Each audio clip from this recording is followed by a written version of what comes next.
presidente municipal do Partido Socialista dos Trabalhadores Unificado, PSTU, o professor Geraldo Carvalho, que agora é pré-candidato a vice-prefeito de Teresina. Professor Geraldo, bom dia, seja bem-vindo. Bom dia, Eliezer, bom dia, Tássio, bom dia aos demais membros aqui da equipe e a todas as pessoas que nos acompanham nesse momento. Bom, professor, o seu nome havia sido lançado pelo grupo como pré-candidato a prefeito. Agora vocês mudaram a estratégia. O que motivou de fato essa mudança? Bom, nós fizemos uma alteração na chapa inicial, né? Mas a candidatura ou a pré-candidatura a prefeito permanece a mesma. É o meu nome. É o seu nome ainda? É o meu nome, né? Então, a alteração feita foi no sentido de reforçar, né, o time, é parte da estratégia de reforçar o time, a essência é a mesma, e a gente está mudando, fez alguma mudança de posição. A mudança foi do vice, jogadores, né? Do vice agora? Do vice, nós alteramos, a professora Yara era a nossa pré-candidata a vice, achamos por bem reforçar também a chapa proporcional, certo? Que tinha um candidato, um pré-candidato a vereador, que era o professor Daniel, e nós colocamos a professora Yara como também pré-candidata a vereadora, né, para reforçar a chapa proporcional, e incluímos o professor Gervásio na chapa majoritária como pré-candidato a vice. Certo. Então, dessa forma, a gente traz mais um jogador para o campo, né, e fortalece o time que vai divulgar e debater os problemas da cidade de Teresina e discutir o programa para a classe trabalhadora. Agora tem uma mulher na chapa proporcional atendendo a cota de gênero, no caso também. Sim, também, né? É uma regra da legislação eleitoral, a paridade de gênero na chapa proporcional. Então, quanto a isso, o PSTU está plenamente de acordo com essa legislação. Já tem convenção, professor? Marcada, data? Sim, estamos com a convenção marcada para o dia 30 de julho, né? É a data prevista no turno da noite. Estamos fechando o local, inicialmente com a pretensão aí no plenarinho da Assembleia Legislativa, né? Vamos ter essa confirmação ainda hoje, e provavelmente será lá. Muito bem. E a mensagem que vocês pretendem deixar à população de Teresina? Eliezer, o PSTU é um partido de trabalhadores, trabalhadoras, jovens, e nós fizemos agora 30 anos de partido no Brasil, e a característica principal do partido é a presença da militância, das nossas bandeiras nas lutas cotidianas da classe trabalhadora. Então a campanha eleitoral para nós é uma extensão dessa luta. É um momento particular, um momento especial, onde a gente discute a realidade da cidade, a realidade do país, né, e a realidade da classe trabalhadora. E vamos fazer dessa campanha mais uma jornada de luta junto aos trabalhadores, discutindo os seus problemas e, fundamentalmente, construindo um programa que possa efetivamente atacar, né, os problemas que a nossa classe vive. A cidade de Teresina são inúmeros os problemas, né? A cidade, nós dizemos assim, tem uma parcela significativa da população que vive uma tragédia social. Seja pela falta de transporte, seja pela falta de saúde, a educação cada dia pior, os serviços públicos privatizados, né? Tarifas altíssimas, falta de moradia. Então, todos esses problemas estão na agenda, no dia a dia da população de Teresina, da população trabalhadora, e nós estamos pautando isso e construindo, junto com os movimentos sociais e com os ativistas em geral, um programa que possa enfrentar essa realidade, já que os outros candidatos, né, têm aí o seu programa voltado para os interesses dos ricos da cidade, dos mais ricos, né, e não da população mais pobre. Professor, a gente até conversava com os ouvintes aqui mais cedo, antes do senhor entrar no ar, sobre a questão do transporte público, né? Inclusive o metrô, o VLT, né? Que vai receber um aporte, teve um empréstimo de mais de 100 milhões aprovados na Assembleia e sancionado pelo governador. Como é que o senhor avalia esse contexto atual? Se a gente conversa com 10 trabalhadores, os 10 reclamam principalmente do transporte. É algo que tem estrangulado o orçamento do cidadão no final do mês, porque ele gasta mais com um ligeirinho, com um aplicativo, várias formas de tentar chegar ao trabalho, já que o transporte público, principalmente o ônibus coletivo, não funciona, ou não, onde tem, não tem quantidade necessária. Como é que o senhor avalia essa situação, as alternativas que o PSTU e o senhor vê para esse problema? A primeira coisa que nós dizemos é o seguinte: cuidado, população, cuidado com as mentiras, com as promessas em tempos de campanha eleitoral, né? Porque quem está prometendo o transporte da forma que está sendo prometida pelo representante do Karnak, né? Que é o Fábio Novo, que de novo só tem o nome, porque a política é velha, que é a política da privatização, né? Ele vai garantir isso. Quem vai pagar o custo desse transporte, né? É a população. Esse trem, né? Esse ônibus, esse sistema que está sendo construído, que está sendo prometido, na verdade, vai ficar nas mãos do setor privado ou vai ficar nas mãos da prefeitura? Vai ser uma empresa pública ou vai ser uma empresa privada? Porque o que a gente tem visto nas prefeituras administradas pelo Partido dos Trabalhadores, país afora, são empresas privadas, financiadas com dinheiro público, pagas, compradas os equipamentos, os transportes com dinheiro público, né? E que depois é jogado nas mãos do setor privado e a prefeitura fica com o ônus de pagar a tarifa, né? Para a população, enchendo, portanto, o bolso dessas empresas e dessas pessoas que assumem o controle das empresas, né? Então, para nós, a nossa proposta é muito simples. Hoje, cerca de 25% da população anda a pé ou de bicicleta na cidade de Teresina. Exatamente porque o transporte, mais de 50%, anda de forma individual, é o transporte individual, como você citou, né? Preço abusivo, um preço caro, né? Pela falta do transporte público. Aliás, é bom também destacar, Tássio, que o sistema de transporte de Teresina está sendo desmontado já há algumas décadas, né? Nós tivemos um contra-aumento lá em 2011, 2012. Teresina tem um histórico de luta, né, contra essa forma do transporte coletivo de Teresina, né, da tarifa alta, da ineficiência do setor. Os ônibus atrasam, os ônibus não atingem as comunidades mais distantes, os bairros mais distantes.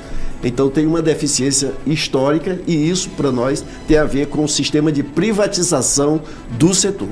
E tem a ver também com a relação de corrupção que existiu historicamente entre a prefeitura e o CETUT. Tem uma CPI do transporte de 2014 que revela, escancara esse sistema de corrupção, né, entre a prefeitura. Tem relatórios do Tribunal de Contas, tem relatórios do Ministério Público. Portanto, é um sistema de transporte controlado pelo setor privado e, por isso, gera a situação que tem hoje de caos na cidade de Teresina. Então, na nossa concepção, reverter essa situação significa a prefeitura assumir o controle do transporte público, colocando o transporte sobre integralmente. Integralmente. Comprando ônibus, contratando trabalhador. Exatamente. Criar a Companhia Municipal de Transporte Coletivo, né, gerida pela prefeitura através do Conselho Popular Municipal do Transporte. É preciso que a população assuma o controle disso, né, junto com a prefeitura, né? Só assim nós podemos ter um sistema eficiente, com tarifas adequadas, aliás, com tarifa zero, né? Inicialmente para estudantes, para desempregados, para idosos, tá certo? E aí o sistema, através do conselho e da gestão, vai avaliando e progressivamente avançando no sentido da tarifa zero. É possível ter? É possível. Agora, tem que ter o controle da população e da prefeitura, de fato. Porque se colocar nas mãos do setor privado, o objetivo é a extração de lucro, como sempre foi, e deixar a população sofrendo, pagando caro e sofrendo pela ineficiência do setor. Muito bem, na área da saúde nós temos observado alguns problemas. Como é que o PSTU avalia a gestão atual da saúde E quais seriam as soluções para garantir atendimento médico, medicamentos nas unidades básicas de saúde, para garantir a saúde que, para o Piauí, é uma referência, a saúde pública de Teresina? É mais ou menos a mesma lógica, Eliezer. É o controle público sobre o sistema, sobre o setor. A saúde, a educação, o transporte, são serviços públicos que não pode ser explorado pelo setor privado. Por quê? Porque isso vai mudar a lógica. Em vez de atender às necessidades da população, passa a atender a necessidade do lucro de quem está no controle do sistema. Tá certo? Então é preciso desprivatizar, né? Desprivatizar significa tirar as empresas que hoje controlam o sistema de saúde. Você tem os hospitais que não têm equipamentos, os equipamentos são alugados. Isso é inaceitável em qualquer lugar do mundo, né? Você tem os hospitais onde os profissionais da saúde, a maioria é terceirizada, né? E quem é efetivo é muito mal remunerado, muito maltratado. Então, você tem hospitais que falta insumos e materiais básicos para o atendimento elementar da população.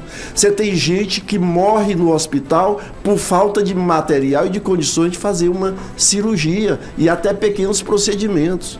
Então, esse sistema não pode continuar. E se você quiser alterar isso, você tem que trazer isso para o controle da prefeitura, o controle público, através também do Conselho Popular, né? É preciso, de maneira geral, o que é que nós temos constatado atualmente, não só atualmente, mas historicamente, é o aumento da desigualdade social. Então você tem um processo muito grande de concentração de riqueza, tá certo? A riqueza produzida aumentou, mas ela está cada vez mais concentrada num número cada vez menor de pessoas, tá certo? E você tem um aumento, um alastramento da pobreza. Você tem quem está da metade da pirâmide social para baixo, né? Tem um empobrecimento. Você vê que 40% da população de Teresina vive com até meio salário mínimo. A média salarial da população ocupada de Teresina é de 2,6 salários, é menos de 2 salários mínimos. O salário mínimo hoje, calculado pelo DIEESE para atendimento de uma família, das necessidades de uma família de 4 pessoas, é em torno de 6.500, aqui é 2.600, e 40% da população vive com até meio salário mínimo. Então você tem um empobrecimento muito grande da população. Você tem uma desigualdade social muito grande. E o crescimento dessa desigualdade social está relacionado com o crescimento da concentração da riqueza. Então, e isso tem a ver com o processo de privatização dos serviços públicos em geral. Então, é preciso inverter essa lógica. Como é que inverte? Estatizando. É preciso reestatizar. Começando por Águas de Teresina. Tem que reestatizar a Gespisa em Teresina. Tem que impedir a privatização da Gespisa que está sendo feita agora pelo Rafael Fonteles. Não é possível, na zona rural de Teresina, os poços da Gespisa que já funcionam. É água um dia e 8 não. E isso privatizado vai piorar mais ainda, porque essa é a lógica. A privatização em Teresina da água significou aumento da tarifa, significou o aumento do esgoto, da taxa de esgoto, que agora é equiparada à taxa de água. É verdade. Ou seja, o serviço está muito mais caro e ineficiente. Então você comprometeu a renda, que já é baixa, da população mais pobre da cidade de Teresina. Então é preciso reestatizar aquilo que foi privatizado e é preciso alargar o tamanho do espaço com mais investimentos para resolver esses problemas crônicos que são dos serviços que são básicos para a população e também para gerar emprego, para gerar melhores condições de vida. O governo do estado adotou algumas parcerias público-privadas, como por exemplo na rodoviária, na SEASA de Teresina. Na concepção de vocês, esses serviços não avançaram de nenhuma maneira? Não, é uma outra... Olha só, Eliezer, peguemos historicamente o Brasil, desde os anos 90, que se deflagrou uma escalada de privatização de empresas e de serviços públicos no Brasil. quase tudo já foi privatizado. Agora estão privatizando a terra, agora estão privatizando o ar, agora estão privatizando, sabe, a natureza, privatizando os parques, as praças. Isso é parte do processo de produção de riqueza e concentração dessa riqueza nas mãos de poucos. Isso não é para beneficiar, para trazer benefícios, vantagens de qualquer natureza para a população, mas para trazer vantagem para o bolso daqueles que vivem da especulação. Então nós somos, desculpem, nós somos absolutamente contrários a esse processo, e a nossa proposta é um programa que possa brecar, que possa frear o processo de privatização e que inverta a lógica. Todo dia, diariamente, a gente vê a imprensa, a grande imprensa, em todos os lugares, a ideologia da privatização. É preciso privatizar isso, privatizar aquilo, seja vendendo as empresas, seja fazendo parceria público-privada, seja entregando a saúde e a educação para as fundações privadas do setor, ou seja, tudo para a exploração, para a geração de lucro e enriquecimento de poucas pessoas em detrimento das condições de vida da maioria da população. Então é preciso reestatizar. O nosso programa vai no sentido da reestatização, da ampliação do espaço público e da redução do setor privado dentro do Estado. Professor, hoje o setor privado talvez seja, depois do serviço público, aquele que mais emprega aqui na capital. Nós temos, por exemplo, agora neste mês de julho, o setor de comércio, principalmente, muitos empresários com a mão na cabeça, porque as crianças entram de férias, os pais entram de férias, viajam, e o setor sofre nesse mês, né, com a ausência de pessoas, de consumidores. Qual a alternativa que o PSTU vê dentro desse cenário de geração de emprego do setor privado para emprego e renda aqui na capital? Qual a alternativa que o senhor imagina diante desse cenário que nós temos setor de comércios e serviços privados, o segundo maior empregador após o setor público aqui em Teresina? Ô, Tássio, mesmo a geração de emprego do setor privado, quando ela acontece por estímulo do setor público. É o Estado financiando. Seja através de isenção de imposto, de exoneração, de crédito facilitado, de outras formas. Então, se o Estado pode fazer isso, estimular o setor privado a criar emprego, a gerar emprego, a expandir o emprego, por que o setor público não pode? Ele próprio fazer isso. Aliás, é necessário. Porque num Estado como o nosso, numa realidade como a nossa, né, o capital, ele gira em torno do lucro, da sua reprodução. Então, quem tem dinheiro só vai investir onde ele pode reproduzir o seu dinheiro, o seu capital. Tá certo? Então, se aqui em determinadas regiões essa situação, ela não se sustenta só pelo setor privado, ela tem que estar junto com o setor público. Então o setor público tem uma responsabilidade muito maior na geração de emprego hoje. Se nós quisermos enfrentar o problema do desemprego na cidade de Teresina, o problema na renda, da baixa renda na cidade de Teresina, o Estado tem que assumir o seu papel de geração do emprego. Através, realizando obras públicas, construindo estradas, construindo creches que falta na cidade de Teresina, ampliando as escolas na cidade de Teresina, ampliando o sistema de saúde, ampliando o sistema de transporte, ampliando a produção de renda na zona rural de Teresina, melhorando as estradas na cidade de Teresina, melhorando a energia e a água na zona rural de Teresina e na periferia da cidade. É preciso que o Estado assuma um papel de investimento maciço na geração de emprego e na criação da infraestrutura necessária para a produção da renda, para que as pessoas possam... Ora, o Estado, ele investe na infraestrutura para a instalação de uma grande empresa na cidade de Teresina. O Estado investe na construção de estradas para o escoamento da produção, da grande produção de grãos e etc. e tal. E o Estado não pode investir na infraestrutura, na periferia, para geração de emprego, para construção de obras, para melhorar as condições de vida da população e a sua produção.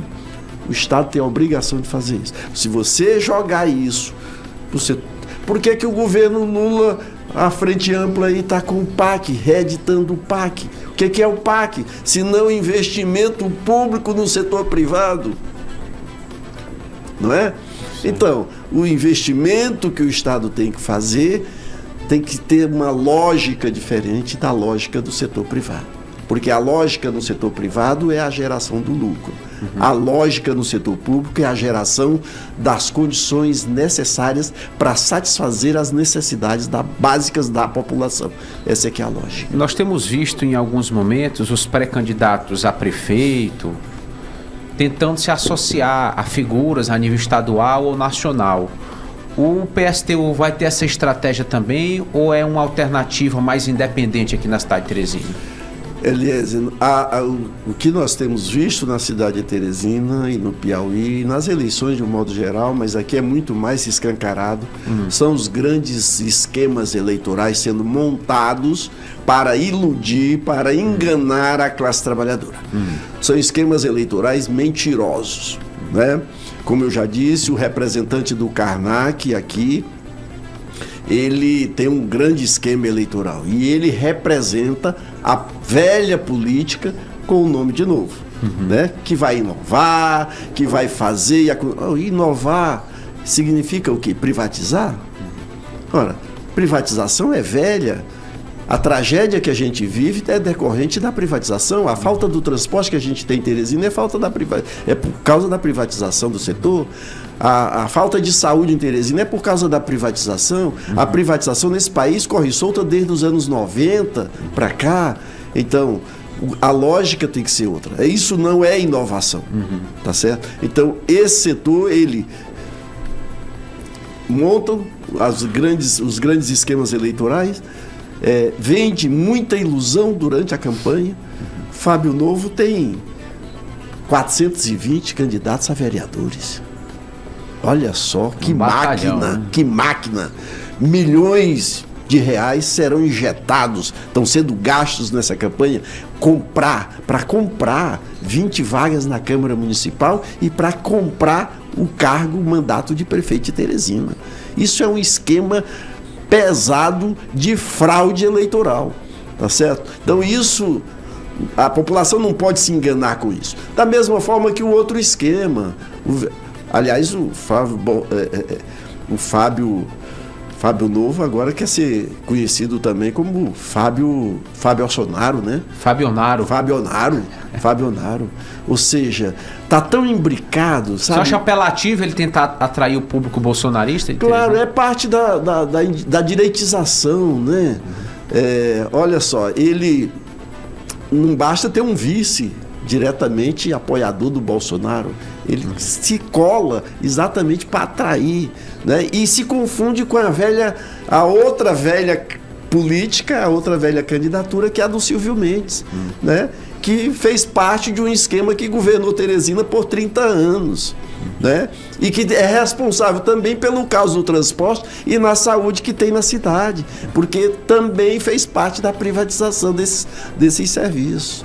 Então são duas candidaturas que não atendem aos interesses da população trabalhadora. Eles atendem a outros interesses, dos seus esquemas eleitorais e dos grandes grupos econômicos que financiam suas campanhas, né, e que vão depois lucrar com a gestão na cidade.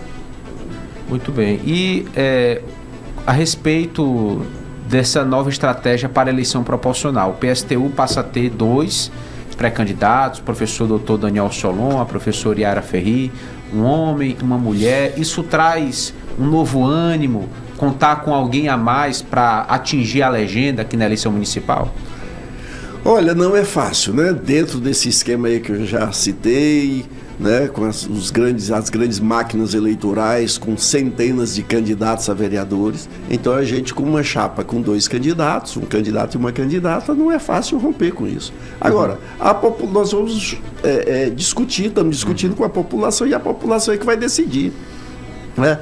Os servidores públicos do município, que estão e que são testemunha da nossa luta cotidiana ao lado deles, é que vão decidir se vão votar, preferir votar, né, num candidato, numa candidata que está cotidianamente ao seu lado nas suas lutas, defesa do seu salário, do serviço público, da saúde, educação e tal, ou se vão querer votar nos esquemas de corrupção, de compra de voto, né? Da mesma forma, os servidores públicos do Estado, né? Em particular os trabalhadores e as trabalhadoras da educação, porque são 2 professores, professor Daniel, professor da UESP, né? Professor que defende a universidade pública, que está denunciando inclusive a privatização que Rafael Fonteles está fazendo agora com a UESP, quer fechar o campus Clóvis Moura da UESP. Então, você vai deixar o servidor da UESP, o estudante da UESP, vai deixar de votar numa pessoa que está no dia a dia, do seu lado, na sua luta, né, para votar num estranho, né?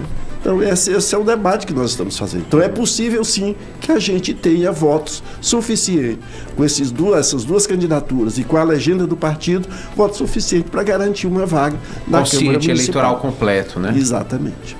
Professor, outro ponto importante a se discutir a gente tem, o senhor falava desse processo de direitização, né? A gente teve 2 países com posicionamentos interessantes, utilizando o cenário internacional para trazer para o nosso cenário municipal. 2 países que as urnas mostraram um combate, vamos dizer assim, a esse processo de direitização. O Reino Unido, né, onde os trabalhistas venceram, e ontem a França, com uma frente de centro-esquerda, retirou, derrotou, vamos dizer assim, a candidatura de direita, e o que se esperava era que a direita ascendesse ainda mais na França. Esse processo de direitização, o senhor acha que chega até a capital? A gente tem um partido, eu diria, de centro-esquerda comandando o Estado há um bom tempo, que é o Partido dos Trabalhadores, porém aqui na capital nunca nós tivemos o PT vencendo o pleito eleitoral. A gente sempre teve partidos alinhados ao centro e à direita, como o PSDB. Como é que o senhor vê hoje esse cenário em Teresina? O senhor acha que esse processo chega até a capital, o eleitor assimila esse processo, ou o processo inverso pode ocorrer? Olha, Tassi, primeiro que é muito importante as derrotas eleitorais que estão sendo impostas à ultradireita no mundo todo, né? No Brasil, aqui no ano passado, com a eleição da Frente Ampla aí, do Lula-Alckmin, agora na Inglaterra, Partido Trabalhista, e agora também na França, né? Com a Frente Popular. Agora, é importante ressaltar a importância, porque são derrotas eleitorais que são impostas à ultradireita. Agora, é preciso também ter cuidado para saber o que é que está sendo colocado, qual é o programa político, porque olha, o crescimento da extrema-direita hoje tem uma base material. Qual é a base material do crescimento da extrema-direita? É a degeneração do capitalismo imperialista, a grande crise desse sistema do capital imperialista e a incapacidade do Estado democrático, dos governos ditos democráticos, de atender, resolver os problemas da população. Essa é a base material. Então, se esses governos que estão impondo essas candidaturas, que estão impondo as derrotas eleitorais à extrema-direita, continuar com a sua incapacidade de atender às demandas da população, a extrema-direita pode voltar a crescer. Então é preciso que a gente, além de derrotar eleitoralmente a extrema-direita, é preciso que a classe trabalhadora se organize de forma independente e construa programas e governos que atendam às suas necessidades. É preciso que construa programas que atendam às suas necessidades imediatas e que apontem também para a construção de uma alternativa socialista. Porque, em última instância, a crise que nós temos hoje, de crescimento da extrema-direita e de incapacidade do Estado democrático de responder às demandas da classe trabalhadora, é uma crise do sistema capitalista. Então é preciso pensar uma saída para além do capitalismo. E que nós defendemos é o socialismo. A saída para a crise do capitalismo é o socialismo. Então, o que está na ordem do dia é o socialismo. Se você viu ontem na França, na Praça da República, o hino da Internacional sendo cantado. Agora, o hino da Internacional Socialista. É preciso que a classe trabalhadora reconstrua suas bases de forma independente, enquanto classe, reconstrua o seu programa e que aponte para uma saída para essa tragédia que o capitalismo imperialista nos empurrou agora. O aumento das desigualdades sociais, das injustiças sociais, o aumento da pobreza, o aumento da violência, o aumento do feminicídio, o aumento da morte da juventude pobre, preta da periferia, tudo tem a ver com essa crise do sistema capitalista que gera mais desigualdades, mais pobreza e, portanto, mais violência. Ou a gente enfrenta isso, e do ponto de vista imediato, a luta precisa se dar em defesa do emprego, em defesa da moradia, do transporte, da saúde, mas a luta estratégica é a luta pela construção de uma outra forma de organização social, de organização da produção, de redistribuição da riqueza. Tá certo, então. Agradecer ao professor Geraldo Carvalho pela gentileza em aceitar o nosso convite e fazer parte dessa entrevista hoje aqui com a gente. Agradecer a atenção também do professor Daniel Solon hoje aqui fazendo companhia e deixar aqui sempre o espaço aberto à disposição. O senhor pode fazer, inclusive, professor, suas considerações finais. Fique à vontade. Ok, muito obrigado, Eliese, Tássio, os demais aqui, FM O Dia, pelo espaço, pela oportunidade. A gente agradece muito e nós chamamos aqui, reforçamos o convite à classe trabalhadora, aos movimentos sociais, aos ativistas, para que a gente possa construir uma unidade básica em torno dessas eleições, que a gente possa avançar na construção de um programa comum voltado para as necessidades da classe trabalhadora. Então, reforçar aqui a nossa chapa de pré-candidaturas, Geraldo Carvalho, pré-candidato a prefeito, Gervásio Santos, nosso pré-candidato a vice-prefeito, professora Yara Ferri, nossa pré-candidata a vereadora, e o professor Daniel Solon, nosso pré-candidato a vereador. Então, a gente segue na luta e vamos firmes. Obrigado.